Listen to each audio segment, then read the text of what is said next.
भारत ने संयुक्त राष्ट्र महासभा में इजराइल के विरोध की परवाह न करते हुए फिलिस्तीन को पूर्ण सदस्यता दिए जाने का खुलकर समर्थन किया है। महासभा के 10वें आपातकालीन पूर्ण सत्र में भारत ने फिलिस्तीन की पूर्ण सदस्यता के समर्थन के साथ ही विवाद के हल के लिए 2 राज्य समाधान पर प्रतिबद्धता दोहराई।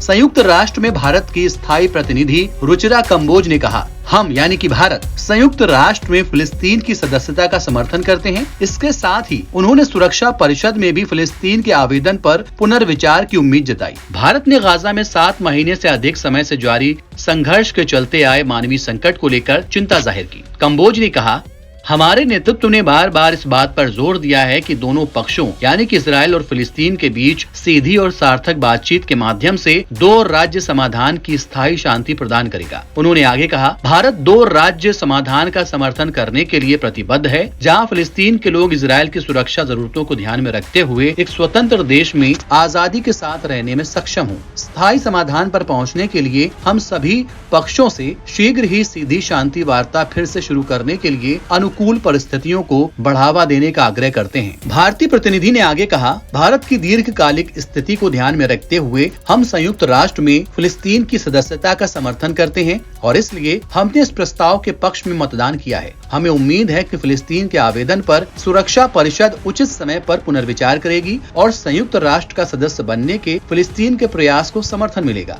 भारत ने संयुक्त राष्ट्र में गाजा में चल रही लड़ाई पर चिंता जाहिर की और आगे कहा, गाजा में 7 महीने से अधिक समय से संघर्ष चल रहा है, जिससे मानवीय संकट बढ़ता जा रहा है। इसके चलते क्षेत्र और इसके बाहर भी अस्थिरता बढ़ने का खतरा है। कंबोज ने संघर्ष पर भारत की स्थिति स्पष्ट करते हुए कहा, इजराइल और हमास के बीच चल रहे संघर्ष के कारण बड़े पैमाने पर नागरिकों, विशेषकर महिलाओं और बच्चों की जान चली गई है। इसके परिणाम स्वरूप उत्पन्न मानवीय संकट बिल्कुल अस्वीकार्य है। मौतों की निंदा करते हुए उन्होंने अंतर्राष्ट्रीय कानून और मानवीय कानूनों को सभी परिस्थितियों में सामान्य किए जाने की बात कही। इसके साथ ही कंबोज ने 7 अक्टूबर को इजराइल पर हुए हमास के आतंकवादी हमले की भी निंदा की। उन्होंने कहा, आतंकवाद और बंधक बनाने का कोई औचित्य नहीं हो सकता। आतंकवाद पर भारत के समझौता न करने वाले रुख का जिक्र करते हुए उन्होंने सभी बंधकों की तत्काल और बिना शर्त रिहाई की मांग की। इसके साथ ही उन्होंने गाजा में गंभीर मानवीय संकट को और बिगड़ने से रोकने के लिए सहायता बढ़ाए जाने और सभी से एक साथ आने की अपील की।